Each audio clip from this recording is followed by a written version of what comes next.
Poker's legendary champions, next generation stars, and tireless ambassadors of the game, sharing their wisdom and guiding your journey to high achievement on the green felt. This is Tactical Tuesday on Chasing Poker Greatness with your hosts, Brad Wilson and John Chai.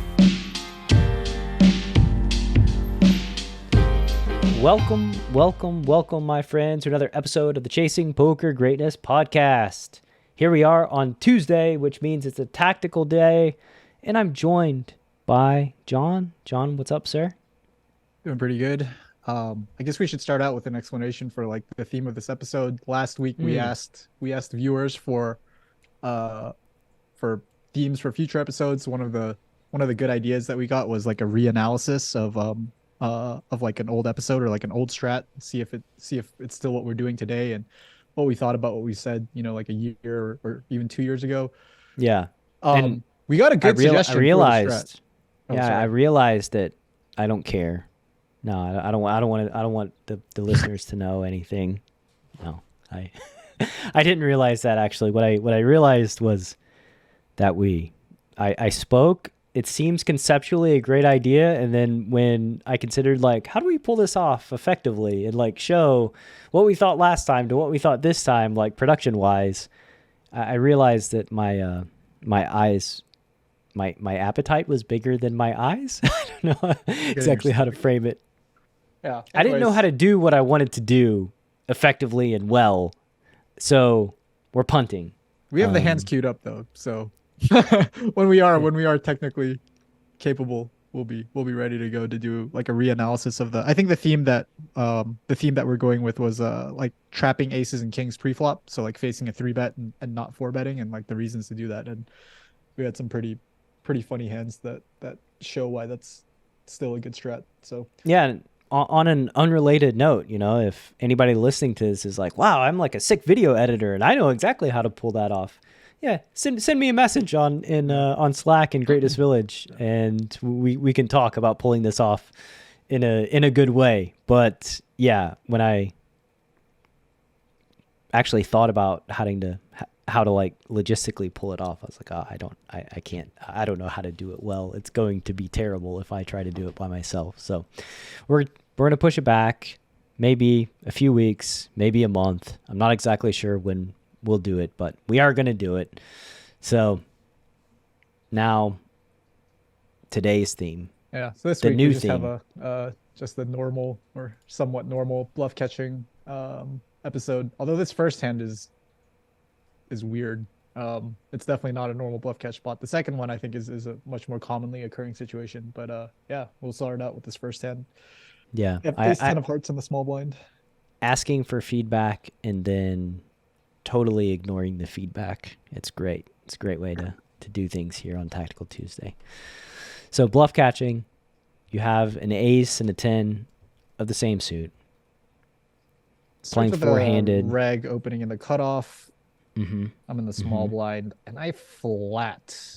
So we're already kind of getting into like weird territory. This would certainly be a completely normal 3-bet facing an open from any position. My reason for flatting is that we have a whale in the big blind, and kind of the goal of almost every hand when I'm in this situation is to try to play as many pots as possible with the whale, and if that means flatting a hand as strong as ace 10, converting some of my stronger 3-bets into flats, I think that's one of the ways to do it.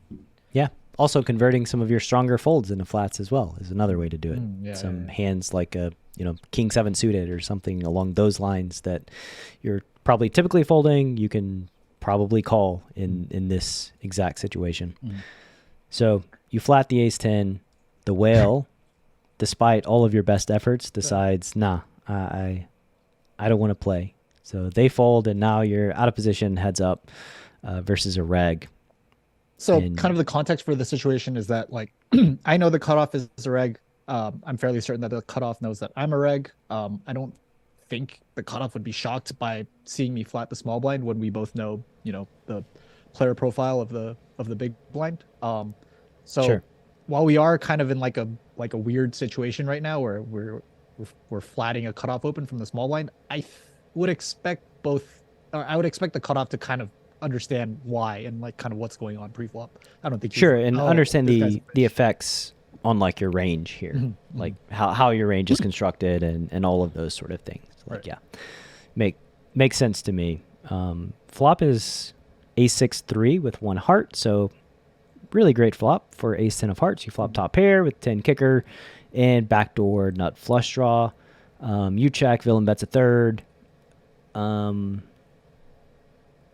Nothing much- really to Yeah. talk about here. I mean, this is like the range size. Just I guess the one thing that I would like have a question about here is like, do you think that the cutoff is range betting? Versus my like, given what he knows about why I'm flatting the small blind and what he thinks about my small blind range, like this is certainly the range bet size. I think the easiest assumption to make upon seeing the c bet is just like, yeah, he's just c betting range. But do well, you think that that's true? I don't know about range. I imagine they have a checking range too, but like, yeah, I think like it's a high frequency small c bet strat that they're Okay. deploying. Okay. Would be my Yeah. my guess. Not much to talk about here. Can't fold. Can't do anything else. But Can't fold, can't Oh. raise. So you have one option.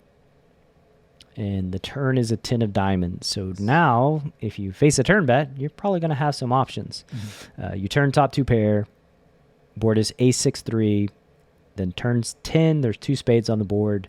You check. Villain overbets, which is actually pretty expected, I think, for villain's sizing choice. I think it's just, not surprising at all to see the overbet here.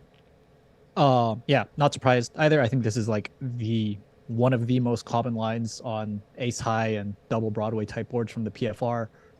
Facing a big blind defense, for example, is just small bet the flop, overbet turn. So yeah, not shocked to see this here. I guess my one question would be, do we have options versus the size? Don't think so. Okay.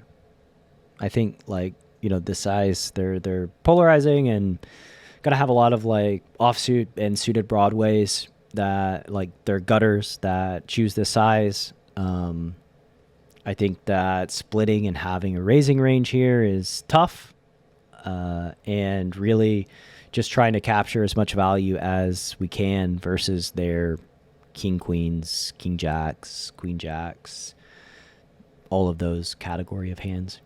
So just to be clear, you would have no raising range here. I don't think so. Okay. I mean, maybe, but I don't think it would be like the suspected hands. Like I'm not sure what my raising range would look like. Like probably. Let's just talk about the value side, because I think that's what most people would be wondering, right? Like, let's say we just, Well, decided to the slow play middle obvious, set. right? Like, Yeah, like 6s and 3s would be like the clearest value hands that you could raise. but would you And raise those hands? I don't think I would.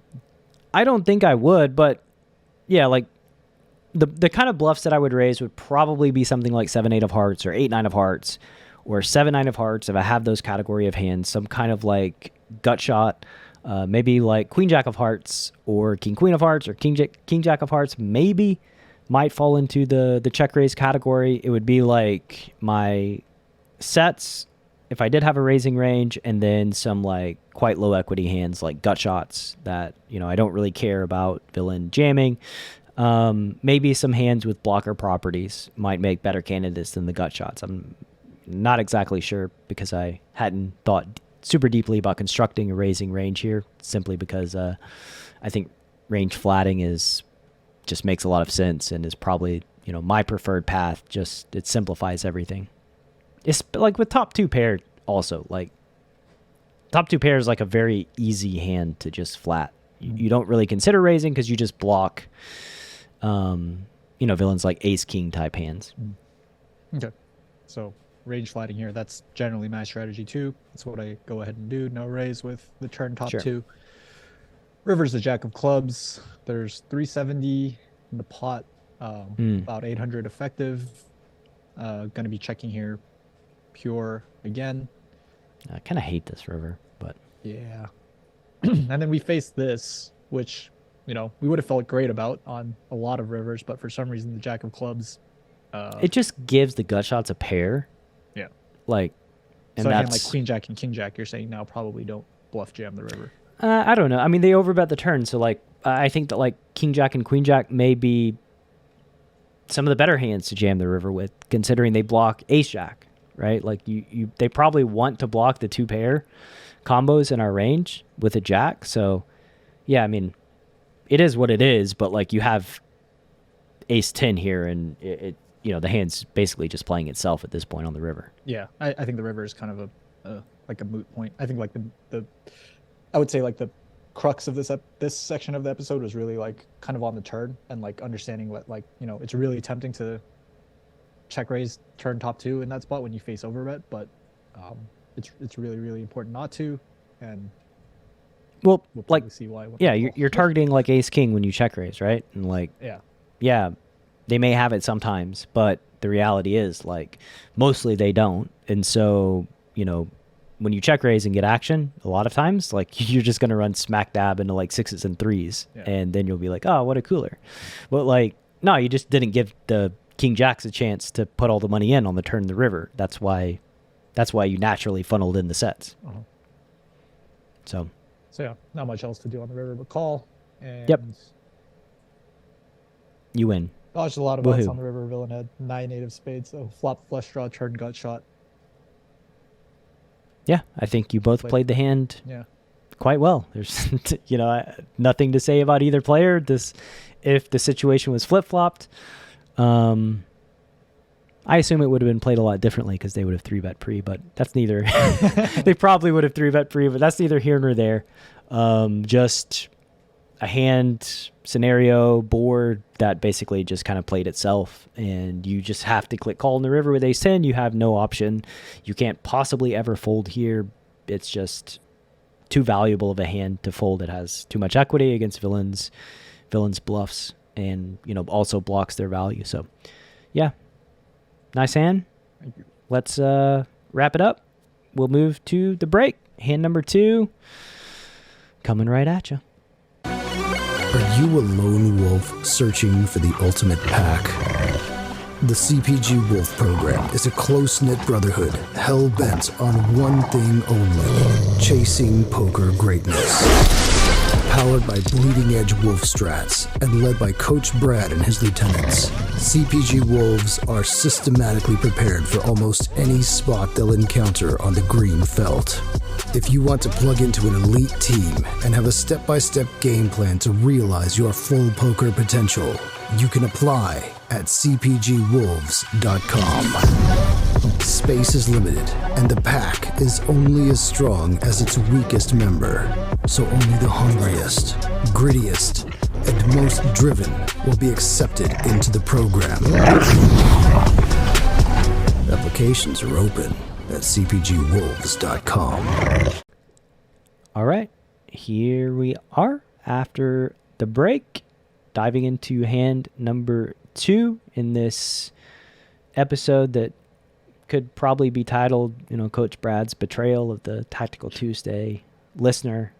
John, you want to set up the action here? Yep. So this is going to be a much more classic bluff catching situation. I'm sure pretty much every listener has been in this spot before. We're on the button with pocket 10s, open to $30, the big blind, 3 bets to 120. I call. Flop is 5-5-6 rainbow. We're about 110, 112 big blinds effective on the flop. There's 245 in the middle. Not exactly sure what like c-bet strategy I expect to see from villain here. I think I could see 1/3 happening quite frequently. I could see like half pot, or even slightly bigger than half pot happening. So sure. Half pot. Okay. Half pot. I think the bigger size on this, paired small board makes a lot of sense. Villains probably bet a little less frequency here, and so going to size up a little bit when they do bet. Yep. But nothing super surprising here. Not really a decision on the flop with 10s. I guess a listener in the audience could ask about potentially raising here in position with your overpair. So I guess we can address that. Yeah, that's a good question. Kind of funnily, like the first time I ever came to Poker Power Hour, which is Greatness Village's free hour of hand history review that happens on every Wednesday. It's not free these days. It's for the course buyers these days. So, sorry, it used to be free. It used to be free, but life changes. Anyways, the first time I ever came to PPH years ago, it was this exact spot. I'm pretty sure I had jacks or tens and I raised here. And I was like, is this good? Like, I'm not sure if that's good. Yeah, I think that's a really good question. It's super tempting to raise tens here, right? It's like a hand that like could definitely benefit from a little bit of protection from like overcards. Like it's tough to know what to do when the turn is like an ace, king, queen, or jack. And you face another bet. I think that though, similar to the previous hand where we recommended just flatting with ace 10 after turning top two, it's like really important to have the discipline in the spot to not raise these somewhat vulnerable overpairs. Like the real EV of the spot comes from bluff catching versus, your opponent's barrels. It doesn't really come from, I don't know, what raising tens here accomplishes other than like coolering, pocket nines maybe that maybe stacks off. But really you're going to be isolating yourself versus like an extremely strong range that includes a lot of hands that are doing better than tens on this board. So yeah, and the reality is like you're probably not raising often on this board. Like, if you have trip fives or a boat, you're probably not raising the c-bet either. So, you don't have a lot of like repability here when you raise on the flop. So yeah, just got to do the uncomfortable thing, call, and then, hope for the best. No overcards. As we say on Tactical Tuesday, just call and then make a decision with all the information that you have on the turn, which no overcards. is a really good turn for you. The turn is a 5. Yep. Yeah, so 5, 5, 5, 6 is the board.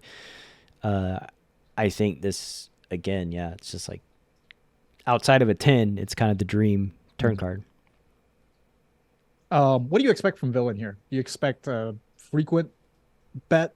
Do you expect range check? Like, how do you expect villain to play the trip fives on the turn? I mean, I would expect the money to be going in like clockwork. I mean, that would be my expectation, that like, oh, there's trips on the board. I've got all the overpairs. The button doesn't have a lot of the overpairs, and so I selectively chose the hands that I was going to c-bet on the flop. So I didn't do it with range. I tend to have, the stronger portion of my range there. So just like blasting away would be my expectation, just some kind of bet on the turn that sets up a river jam. And I would expect it to happen I would expect it to happen like every time personally. Yep. So basically what you're saying is that you think the big blind's kind of c-betting strategy for the rest of this hand is like they narrow down the hands that they choose to c-bet on the flop. That's why they pick the big size. And then every hand that they c-bet the flop with probably barrels the turn and jams the river. Yeah, that's why I think the turn is so great, because like the turn is like, oh, this just gives their bluffs like a perfect little runway to put all the money in. Yep. Their bluffs have zero incentive to slow down now on this turn card. So, and as we said, the major value of your tens here comes from villains like King Queen of Hearts, their backdoor suited Broadway hands. And so like you just, since you're going to get value, or all those hands have incentive to just keep bombing, you just keep clicking call, and it's just likely going to make money. Nice. Yep. So that's actually exactly what happens on the turn. He goes about half pot again, sets up for stacks pretty comfortably on the river. I call. Again, not too much to do. River is another deuce of spades on the river. So probably one of the most merciful runouts you could ask for with pocket 10, 6, 5, 5, 5 deuce. And there's 971 in the middle. The big blind rips for his final 759.50. I mean, we haven't come this far to fold. Yeah. I guess I think if I was like a listener, like one of the questions that I would have is like, when you're in this spot, do you ever decide, like, do you ever make the decision of like which overpairs to call with or which bluff catchers to continue? Are there any hands that you call the turn that you fold the river with, basically? Like, would you ever fold sevens on the turn or on the river? No. Is sevens any different from like tens, or is tens any different from, I guess tens is probably the best overpair we have. I wouldn't. Like, personally, I wouldn't, just because I think, as I said, like, the incentives align such that, like, villains going to be betting the turn and jamming the river at a very high frequency with their lower equity hands, and I don't think that they're going to balance that enough to where, you know, I have to fold sevens, right? Like, they would have to do a really good job of managing, you know, their bluff combos with their value combos in order for me to start folding like sevens. And I just don't think that they're going to do a good enough job. And so I just click call. Like, I think that there's, you know, probably there's high potential here that, you know, maybe they bet 50% on the flop at a much higher frequency than they should, which just gives them more natural bluff combos on the turn in the river to jam with. So, like, because of that, really just, it's an easy reality to imagine.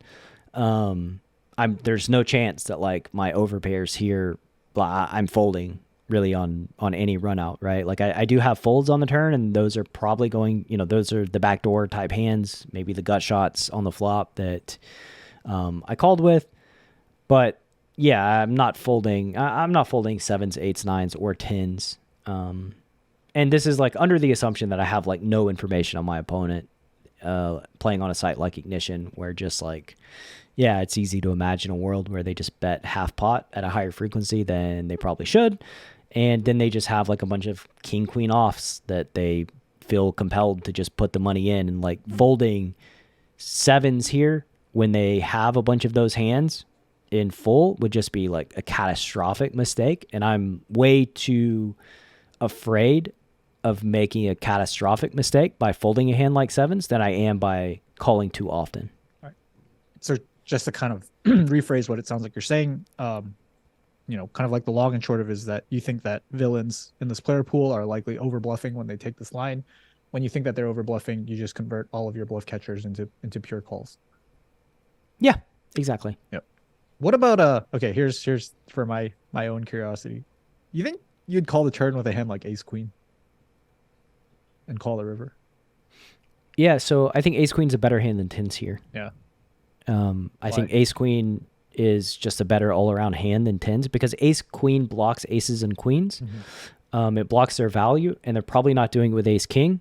So, like, I think ace king is ace queen is a better bluff catcher than tens here. Like, I think it's just, and plus ace queen, like, in the times that villains do have, like, kings, jacks, or tens, ace queen can improve more often than tens on the turn. So I think, like, ace queen just has more equity all around than tens does. And so, yeah, I would be totally fine just calling down with ace queen high here. Yeah. I think, like, a part of that is that, like, tens doesn't really have very much value domination. Like, you know, the hands that we beat are, like, maybe pocket nines. That's honestly just going a little bit crazy if pocket nines takes this line. Nines has, like, such little incentive to take this path, because nines is, like, blocking the straight draws. And so, yeah. So, like, when you don't beat any value, even with a hand like pocket tens, like, you can kind of easily see how, like, ace queen is still worth a lot, right? When you're sure. When there's, like, no value domination anyways. Like, yeah, in some sense, like, having the blockers is might even be worth more than sure having a pair. So yeah, cool stuff. I assume you called the river. Yeah, we called the river. In a recap, board is 5-5-5-6 deuce. I mean, if you folded the river, then I don't even know. I guess you just get thrown out of Tactical Tuesday forever. Like, you get the picture perfect run out. Yeah, and villain has the jack ten of spades, which is a hand that didn't have a backdoor at all on the flop. Kind of leads me to believe that maybe my intuition was pretty close, that they're overdoing this bet jam with too many hands. So yeah, well played. Nice hand. You won both pots this week on Tactical Tuesday. I think you won both pots the last couple weeks. You're on a streak. You're feeling good. You're on a streak. You're bringing the hands. Yeah. Just need, like, two giant king queen off blunders to kind of nullify these past couple of weeks. 2 weeks without incident. The job report. 2 weeks. Maybe next week we can as far as we've scratch ever made it out. 0. Yeah. Thank you for listening to today's episode of Tactical Tuesday. Enjoyed it. Like and subscribe on all the podcast platforms. And if you're watching on YouTube, be sure to subscribe there too. And that's all I've got for you this week. See you next week. Thanks for listening to Chasing Poker Greatness.